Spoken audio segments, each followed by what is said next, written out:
AP deputy CM Pawan Kalyan ఉత్తరప్రదేశ్లోని ప్రయాగ్రాజ్లో జరుగుతున్న మహాకుంభమేళాకు హాజరయ్యారు. ప్రయాగ్రాజ్ చేరుకున్న పవన్ సతీమణి అన్నా లెజినోవో కుమారుడు అఖిరానందన్తో కలిసి పుణ్యస్నానం ఆచరించారు. వీరితో పాటు టాలీవుడ్ దర్శకుడు పవన్ సన్నిహితుడు త్రివిక్రమ్ శ్రీనివాస్ భంగా పవన్తో పాటు కుటుంబ సభ్యులకు స్థానిక పోలీసులు భారీ భద్రత ఏర్పాటు చేశారు.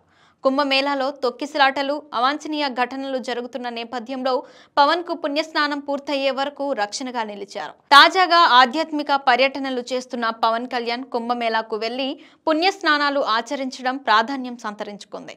యూపీలోని యోగి ప్రభుత్వం కుంభమేళాకు ఏర్పాట్లు బాగా చేసిందని పవన్ అభినందించారు. సంస్కృతి భాషాపరంగా భారతీయులు వేర్వేరైనప్పటికీ ధర్మం పరంగా అంతా ఒకటేనని పవన్ అన్నారు.